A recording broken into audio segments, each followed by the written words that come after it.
All right, buckle up, because today we're diving deep into something you specifically requested. Oh, yeah. Boosting your vocabulary. Yes. For more fluent and confident English. It's going to be good. Now, before you panic, we're not expecting you to memorize the entire dictionary. Not at all. This is about those key words, the kind that can make a real difference in how you express yourself, especially in those situations you mentioned where you want to feel more confident and articulate. Exactly. And luckily, the source material we're using is super organized with 60 powerful words. Wow. Grouped into 6 helpful categories. I like it. Though it is kind of funny that the source itself is structured like a podcast episode. Very meta. Yeah. But we'll skip those instructions and jump right into the good stuff. Okay, let's unpack this first category, expressing opinions. Okay.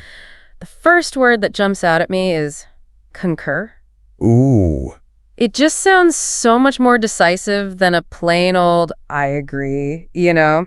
Absolutely. Concur implies you've actually considered the information and come to a thoughtful agreement, which could be especially powerful, say, in a professional setting, Right. where you want to project competence. Oh, that's a good point. It's not just about using fancy words. It's about choosing the right word to convey the specific message you want. Exactly. And speaking of conveying messages, the next word, imply, reminds me of something you mentioned. You said you sometimes struggle to give feedback delicately. Oh, yeah. Well, imply could be your secret weapon there. Ooh, tell me more. So instead of directly criticizing, you can imply your suggestion. Okay. For example, instead of saying, that report was too long, Right. you could say, I wonder if the report's key points could be summarized more concisely. Oh. You're implying that it needs to be shorter without directly saying it. That's brilliant. It softens the criticism while still getting the message across. I can definitely see myself using that. See, it's all about understanding the nuances of these words and how they can be applied in real-life situations. Okay, I'm starting to get really excited about this. What else do we have in this category? Well, we have refute, which is perfect for dismantling a flimsy argument. Politely, of course. Right. Remember those meetings where someone proposes an idea that just doesn't hold up? Oh, I know those meetings all too well. Refute allows you to disagree respectfully while presenting evidence or logic to back up your stance. So instead of just saying, I disagree, I could say something like, I understand your point, but I'd like to refute it by presenting these statistics. Exactly. It shows that you've considered the other perspective, but have a well-reasoned counter-argument. Very effective. Okay, I'm loving these words already. Now, what about this pair, imply and infer? I always get those mixed up. Ah, yes, a classic linguistic conundrum. Remember that example we just discussed about implying feedback? Yes. Well, if someone inferred from your subtle suggestion that the report needed to be shorter, Right. that would be on them drawing a conclusion from what you implied. Okay, so imply is on the speaker side and infer is on the listener side. Got it. You got it. Now, there's another word of this category that I think would be particularly useful for you. Okay. Assert. You mentioned wanting to be more vocal in meetings, right? Oh, yes. Sometimes I feel like I fade into the background a bit. Well, assert is your power word. Imagine yourself saying, I want to assert that we need to prioritize user experience in this project. Wow. I can already feel the difference. Assert just has this air of confidence and conviction. Exactly. It shows that you're not afraid to speak your mind and that you believe in the value of your contributions. This is fantastic. I'm already feeling more empowered to express my opinions effectively. Okay, what's next on our vocabulary adventure? Let's move on to personal qualities. This category is all about the words that describe who we are at our core. Ooh, this sounds intriguing and a little bit introspective, perhaps. Absolutely. For example, we have meticulous, Okay. which describes someone who pays incredible attention to detail. Right. Now, thinking back to your work, I know you take pride in delivering high-quality results. Would you say meticulous is a word that resonates with you? Definitely. I'm always striving for perfection, whether it's editing a script or organizing an event. So owning that word and using it to describe your work ethic could really enhance how others perceive your strengths. You could say something like, I'm meticulous in my approach to project management, ensuring that every detail is accounted for. I love that. It's not just about sounding smart, it's about accurately representing my skills and values. Precisely. And speaking of values, the next word, resilient, is one that I think we can all relate to. Oh, absolutely. Life throws curveballs, and it's all about how we bounce back. Exactly. Resilience isn't about avoiding challenges. Right. It's about having the inner strength to overcome them. And remember that setback you told me about how you handle that difficult client situation? Oh, yeah. That's a perfect example of your resilience in action. You know, you're right. I never thought of it that way, but I did manage to navigate that situation effectively and learn from the experience. Exactly. So when you encounter future challenges, remember that experience and the strength you demonstrated. That's what resilience is all about. Wow, this is really powerful stuff. I'm starting to see how These words aren't just about expanding my vocabulary, they're about reframing my thinking and recognizing my own strengths. That's exactly the point. Now, before we move on, I noticed that candid appears in two categories: Oh. personal qualities and sophisticated conversations. Hmm. I wonder what that tells us about the importance of honesty. That's interesting. Maybe being candid is more valuable than we sometimes realize, both in our personal lives and in those more complex discussions. It's definitely something to ponder. So before we delve into those sophisticated conversations, let's take a moment to reflect. If you had to choose 3 words from this personal qualities list to describe yourself, which ones would you pick and why? Ooh, that's a great question. I think I would choose meticulous, resilient, and maybe insightful. I feel like those words really capture my approach to work and life in general. Those are excellent choices. And they highlight the power of owning those qualities and using them to your advantage. All right, I'm ready to dive into the next category, words for making conversations sound more sophisticated. But I have to admit, I sometimes feel a little silly using big words in casual conversations. Like, will people think I'm trying too hard? I understand that concern, but think of it this way. These words aren't about showing off. Right. They're about expressing yourself more precisely and vividly. It's like having a wider range of colors to paint with. Okay, that's a helpful analogy. So it's less about sounding smart and more about using the right tool for the job. Exactly. For instance, the word ubiquitous. Yes, it sounds a bit academic, but it's also incredibly useful for describing something that's everywhere. Like, remember how we were talking about that new social media app everyone's using? Oh, yeah? The one that's suddenly taken over all my feeds? Instead of just saying it's everywhere, you could say, that app has become ubiquitous. It just adds a touch of sophistication and precision. You're right, it elevates the language a bit without sounding pretentious. Okay, I'm starting to see the appeal. What other sophisticated words do we have here? Well, there's ephemeral, Okay. which describes something fleeting or short-lived. Right. Now, think about that feeling you describe when a really great book ends, or when you finish a project you've poured your heart into. Oh, I know that feeling well. A mix of satisfaction and a little bit of sadness that it's over. Exactly. It's a bittersweet feeling, and ephemeral captures that perfectly. You could say the joy of finishing that project was wonderful, but also somewhat ephemeral. That's beautiful. I'll definitely be adding ephemeral to my vocabulary arsenal. And, it doesn't have to be reserved for deep philosophical discussions. You could even use it to describe something as simple as a beautiful sunset. Oh, that's true. The sunset's colors were vibrant yet ephemeral. I love it. See, these words can add depth and richness to any conversation, even everyday ones.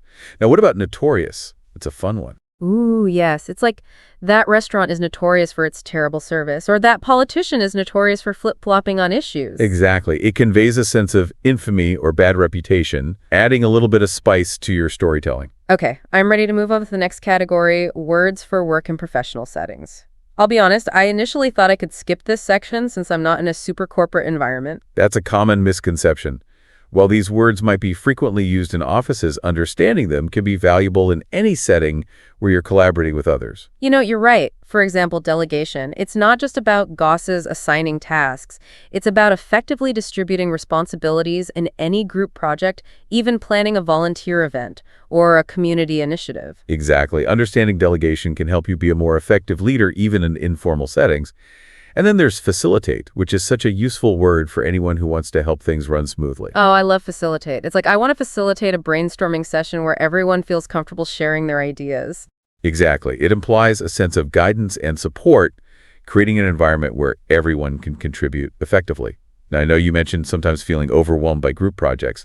Delegation and facilitate are perfect examples of words that can empower you to take charge and guide those projects towards success. Wow, that's a really empowering perspective. I'm already feeling more confident about handling those collaborative situations. And even a word like synergy, which might make you roll your eyes a bit. Oh, definitely. It's such a buzzword. It is, but putting aside the corporate jargon, the underlying concept is actually quite valuable. Synergy is about recognizing that the combined effort of a group can be greater than the sum of its individual parts. Okay, when you put it that way, it does make sense. It's about the power of collaboration and how different skills and perspectives can come together to create something truly amazing. Exactly. And that's a powerful concept to understand regardless of your work environment. All right, I'm starting to see the value in these work and professional settings words. They might not be the most glamorous, but they are incredibly useful for clear communication and effective teamwork. And speaking of clear communication, let's move on to a category that's all about expressing ourselves authentically, emotions and reactions. This is where things get really interesting. Oh, I love this category. These words are so much more nuanced and evocative than just saying, happy or sad. Exactly. It's like having a whole spectrum of colors to describe the complexities of human emotion. For example, exasperated.